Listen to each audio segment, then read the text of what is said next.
Sa Laguna, may mistulang ginto na kumikinang sa ilalim ng lawa. Pambihirang kayamanan kung ituring ito ng mga mangingisda roon na umaasa para sa kanilang kabuhayan. Pero ang hindi nila alam, ang mga gintong nilalang na ito ay hindi lang pala kayamanan. Banta pala ito sa buhay ng mismong lawa na kanilang inaasahan. Alamin ang detalye sa ulat na ito. Nauubusan na ba kayo ng idea sa inyong UOTD o ulam of the day? Malamang ilan sa atin, paborito ang isda. Sa mga fish lover dyan, nakatikim na ba kayo ng golden fish? Pero hindi ito ang goldfish na nasa aquarium dahil ang gininto ang isdang ito. Nahuhuli raw sa City of Seven Lakes sa Laguna.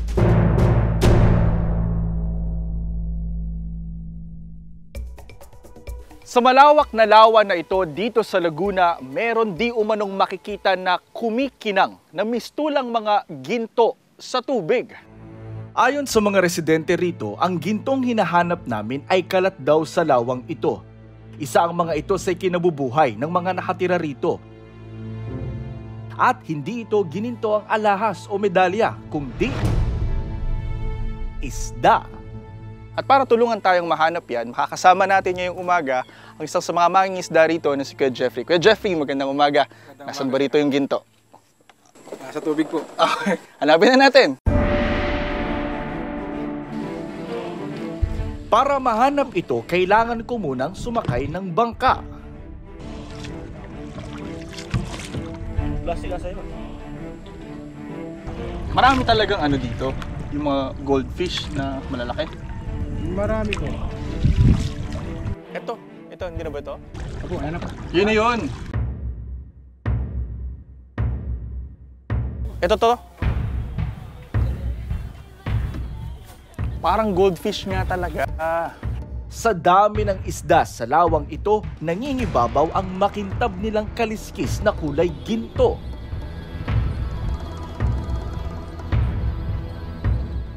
At sa floating cottage na ito, mas marami pa palang makikitang gintong isda. Sila ang mga Midas cichlid o flower horn kung tawagin ng mga residente rito. Hango ang kanilang pangalan sa Greek god na si Midas dahil sa kanilang kulay.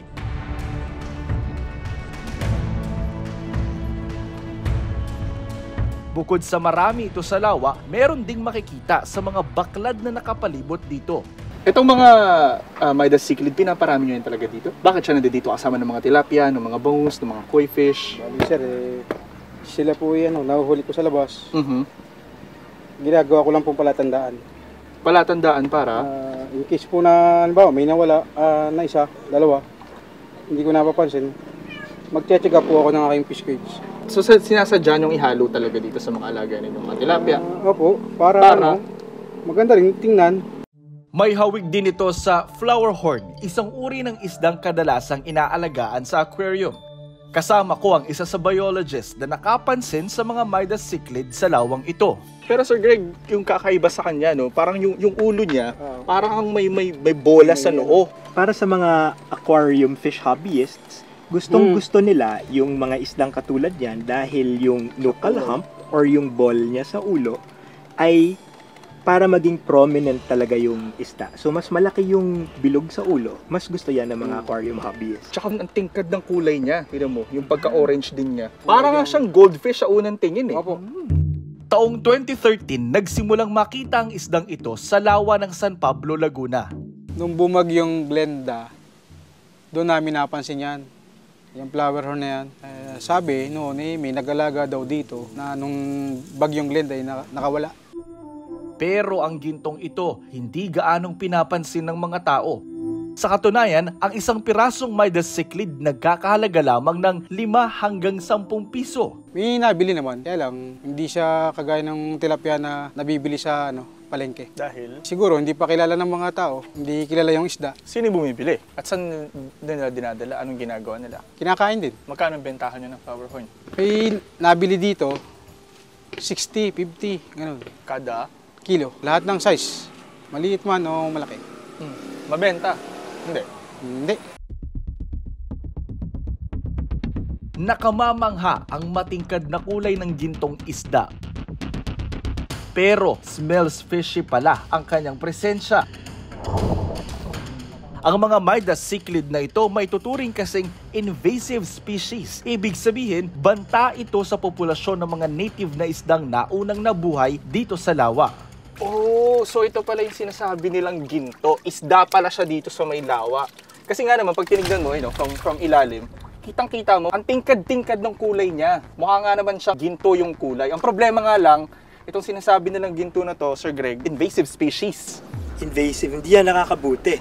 Dito sa lawa na to. Kasi ang mga invasive species, maaari nilang ma-displace at maubos ng tuluyan ang mga native at endemic nating isda.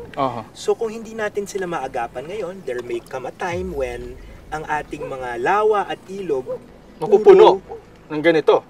Puno ng ganyan, puno ng mga dayuhan na isda. Delikado siya para sa ekonomiya at sa ecology nitong lawa na to. Yes, kasi itong lawa na to, ang totoong inhabitants niya ay ang mga native na Philippine fish. At ang laki ng kanilang noo may kinalaman din daw sa kanilang pagiging resilient in nature. Ang laki ng sa may noo niya at sabi nyo, isa siya sa mga pinakamatalino. Matalino talaga ang mga cichlids. So kaya sila madaling maging invasive species sapagkat ang cichlids by nature matapang sila. So palaban talaga ang cichlids. Tapos meron silang good trait in that sila ay mabuting magulang. Sila ay very good parents. Bantay sarado ang magulang na Midas cichlid sa kanilang fingerlings kaya mas mabilis silang magparami sa mga freshwater ecosystem. Ang Midas cichlid ay sexually dimorphic. Ibig sabihin, iba ang itsura ng lalaki sa babae. Mas malaki ang nuchal hump o bukol sa ulo ng lalaki kaysa sa babae. Wow, tinan mo. Ang laki oh! Mas malaki pa sa kamay ko. Para siyang parang kasing size ng tilapia. Hawig man sila sa goldfish, magkaiba naman ang kanilang ugali dahil mas kalmado ang goldfish kaysa sa mga Midas cichlid. May ugali kasi silang agresibo, nakakalaban nila ang iba pang isda na nakatira sa lawang ito. In fact, may isang study na ginawa dito na nakahanap ng 100 klaseng isda na mahahanap dito sa lawang to. Out of all of this, 3 na lang yung native o naturang mahahanap dito na isda. Sila ay ang ayungin at ang 2 klaseng biya or bottom-dwelling gobies. Everything else we see in this lake, from the golden Midas cichlids to the tilapia, to the big-head carp, jaguar guapote, koi, and many others, have been introduced from other countries. So, para sa best alternatives, instead na mag-concentrate tayo sa mga dayuhang isda tulad ng mga Midas cichlid, aralin na lang natin kung ano yung tunay na value ng native natin na mga isda. By learning to value what we have, we can protect our rivers and lakes from foreign invaders. Galing sa Central America o sa mga bansa tulad ng Nicaragua at Costa Rica ang Midas cichlid.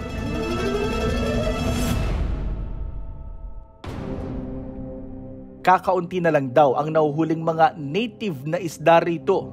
Ayun, meron daw dito ayungin. Ito yung example nung talagang dito nakatira na isda sa lawa, no? Ang liit pala niya. No, sir? Ayun!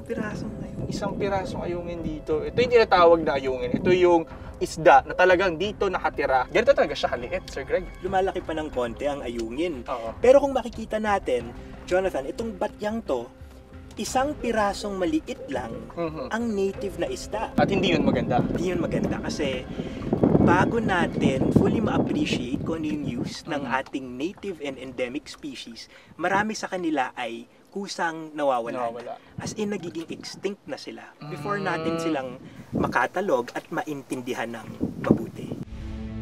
Isa sa paraan para mabawasan sila, hulihin at kainin.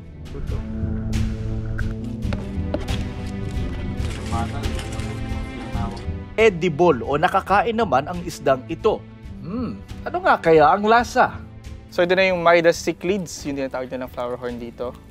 Pinirito. Tignan natin.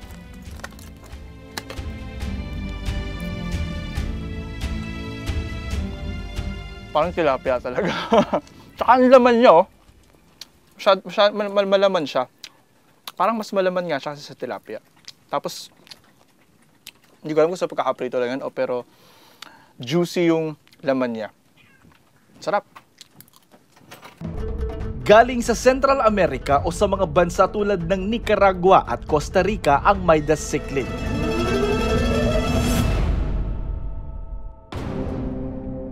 Kakaunti na lang daw ang nahuhuling mga native na isda rito. Ayun, meron daw dito ayungin. Ito yung example nung talagang dito nakatira na isda sa lawa, no? Ang liit pala niya. No, sir? Ayun! Isang pirasong ayungin dito. Ito yung tinatawag na ayungin. Ito yung isda na talagang dito nakatira. Ganito talaga siya kaliit, Sir Greg. Lumalaki pa ng konti ang ayungin. Oo. Pero kung makikita natin, Jonathan, itong batyang to, isang pirasong maliit lang ang native na isda. At hindi yun maganda. Hindi yun maganda kasi bago natin fully ma-appreciate kung ano yung use ng ating native and endemic species, marami sa kanila ay kusang nawawala. Sa mga report po na dumadating sa BIPAR, may mga sightings na nakikita sa iba-ibang freshwater area natin. Kaya ang aming proactive response dyan, nagkaroon po kami ng ongoing profiling sa Calabarzon para makita ano ba yung extent talaga ng proliferation ng ating Midas. Sa partial result po ng analysis ay nakita naman na halos kokonti o halos wala na nga po nagpaparami ng Midas. Hopefully yung ating profiling ay matapos po para higit makita natin ng mga tamang datos kung ano na po talaga yung status. Pero basically yung ating partial result ay wala pong market value sa ngayon ang Midas. Konkretong programa at epektibong implementasyon nito ang kailangan sa isyu ng pagdami ng golden fish sa San Pablo, Laguna. Kapag hindi kasi ito naagapan, pwedeng mas marami pang maperwisyo. Huwag naman sanang ang ginto ng ating likas na yaman maging pato pa. Ang ginto na kumakalat dito sa Seven Lakes ng Laguna ay hindi talaga may tuturing na ginto, kundi tanso. Dahil sa usaping pang-conservation ng kalikasan, may tuturing silang banta at kaagaw ng mga native species o yung mga isdang Pinoy na talagang nakatira dito. Kaya mga kabrigada, mag-ingat sa pag-aalaga ng mga hayop na hindi talaga nakikita dito sa ating bansa. Ako po si Jonathan Andal, kasama sa iisang brigada.